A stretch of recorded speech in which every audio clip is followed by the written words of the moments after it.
USPS and the United States Postal Service. The Postmaster General, Louis DeJoy, just announced that he will be stepping down.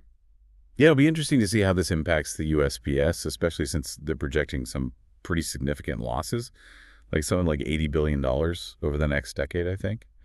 And, they're also planning to make some more cuts to try and, to address those losses. Yeah, it'll be interesting to see how this change in leadership affects how they try to deal with those challenges. I mean, DeJoy's time as Postmaster General has been, how do I put this? It's had some controversy, especially with those consolidation plans he was pushing. Right. And then on top of everything else, they're dealing with a decline in first-class mail volume. Oh, really? Yeah. It's actually at its lowest point since, get this, 1968. Wow. So the next Postmaster General will definitely have their work cut out for them trying to, figure out how to adapt to the digital age and all. That's a really good point. I mean, with email and social media and everything, it makes you wonder what will happen to, physical mail in the long run.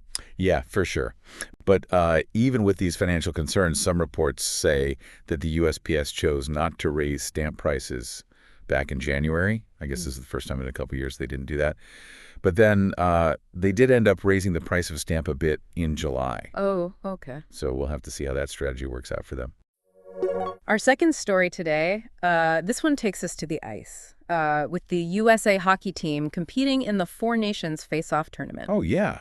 This tournament is brand new this year, right? It is. It replaced the NHL All-Star Game. And I heard that the first game between the U.S. and Canada, it's pretty wild. Oh, tell me about it. I mean, 3 fights broke out within the first 9 seconds. Whoa.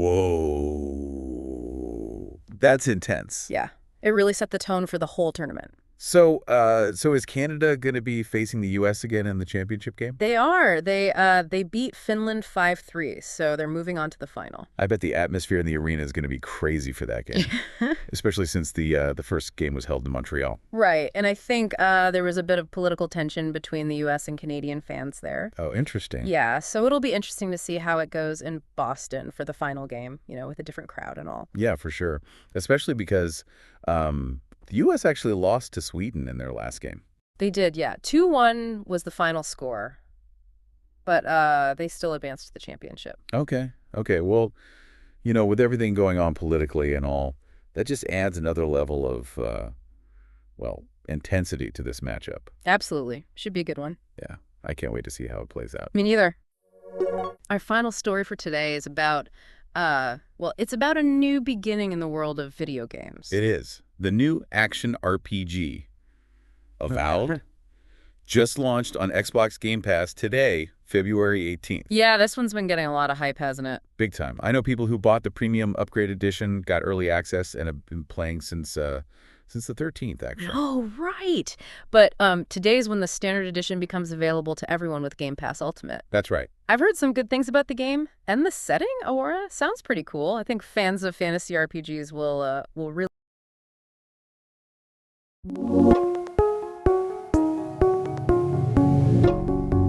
Welcome to your Daily Listen. We're your AI hosts bringing you stories from across the web. We'll be covering the new Red Sox broadcast team, a fiery college baseball coach, and Aaron Judge hitting a homer in spring training.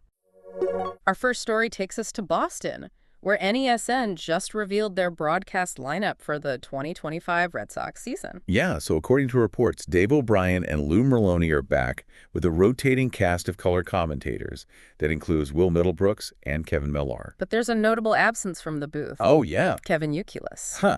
So this continues a trend of rotating analysts that began when Dennis Eckersley retired. Yeah. His absence might be felt by viewers. Absolutely. It'll be interesting to see how the rotating commentators fill that void. For sure. Our next story is set in the world of college baseball. Okay. Georgia Bulldogs coach Wes Johnson got ejected in the 7th inning. Oh, wow. But that's when things got interesting. Really? Reports say Johnson was disputing a pitch clock violation. At the time, the Bulldogs were trailing Kennesaw State 4-2. Okay. But after Johnson's dramatic exit, the Bulldogs rallied, Oh, wow. hitting 2 home runs to tie the game and eventually winning 6-4. So if it was intentional, Yeah. it was brilliant. Right, yeah. It seems like it. How? Plus, Georgia closer Brian Curley added some spice to the win. Oh, how so? Data indicates Curley stuck his tongue out at the runner on second base right before throwing the game-winning strike. Uh-huh. Talk about confidence. Speaking of bold moves, Yeah. our final story takes us to Yankees spring training, Okay. where Aaron Judge had a powerful response to a heckler. Oh, really? What happened? During a live batting practice session, a fan reportedly yelled, "Swing the bat," after Judge watched a few pitches go by. Oh, I see. Judge responded by crushing the next pitch. Wow, that's awesome. That's it for today. If you'd like to learn more about any of these topics, you can scroll to see related stories. Or visit your Discover feed to keep exploring.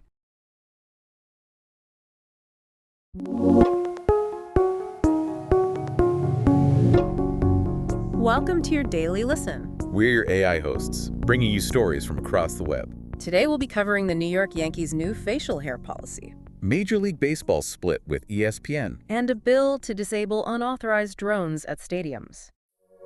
Our first story takes us to the Big Apple, and a big change for a certain baseball team known for its strict appearance rules. Oh yeah, I think I know where this is going. The New York Yankees have decided to allow players and staff to have beards. Wow, really? No way I thought that policy would never change. It seems like it was only a matter of time. 49 years is a long time, though. That's right. They're reversing a 49-year-old policy. So wait, there's got to be some kind of catch, right? Well, you're right, there is one. Okay, let's hear it. The beards have to be well-groomed. Well-groomed. I wonder who gets to decide what that means. Yeah, that'll be interesting to see how that's enforced. So do you think this is like a way to attract top talent? Some analysts believe that's exactly the reason. Makes sense. Right? I mean, think about it. Some players might choose to play elsewhere if they can't sport their preferred facial hair. Yeah, exactly. It's interesting to see how personal preferences can impact professional decisions. Totally. And remember when Alex Verdugo signed with the team? He had to cut his long hair. Oh, yeah, I remember that.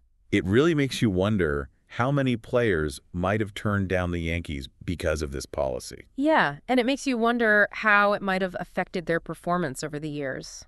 For sure, this change is a pretty big deal for the Yankees. Definitely some former players even think it's the end of an era. While others think it's about time. It'll be interesting to see how this impacts the team's image. And maybe even inspires some new beard trends. Our next story is about a major shakeup in the world of sports broadcasting. Ooh, okay. I'm intrigued. Tell me more. What's happening with Major League Baseball and ESPN? Well, their current deal is set to end after the 2025 season. And it seems that MLB wasn't satisfied with the amount of coverage ESPN dedicated to baseball. Really? That's kind of surprising. I mean, baseball's a really popular sport. Yeah, but this dissatisfaction might stem from the financial side of things. Oh, okay. That makes sense. Reports indicate that ESPN may have wanted to renegotiate the broadcasting rights for a lower price. And MLB wasn't on board with that. Which makes sense. Broadcasting rights are a huge source of revenue for sports leagues. Yeah, definitely huge. But it looks like they're both open to striking new deals in the future. So where will fans watch their favorite teams play after the 2025 season? That's the big question. Our final story focuses on a safety issue affecting our favorite sporting events. Okay, safety is important. What's going on? What's this about a new bill called the Defense Act? This bill aims to address the increasing problem of unauthorized drones near stadiums. And the NFL, MLB, NCAA, and even NASCAR are all backing it. Wow, that's a lot of support. So how would this bill work? It would give local law enforcement the ability to disable drones that are flying too close to stadiums. It seems like this is becoming a big problem. Yeah, the NFL reported over 2,800 drones in restricted airspace in 2023.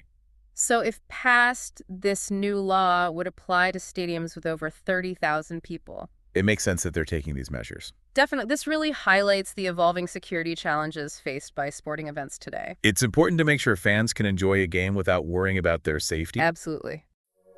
That's it for today. If you'd like to learn more about any of these topics, you can scroll to see related stories. Or visit your Discover feed to keep exploring.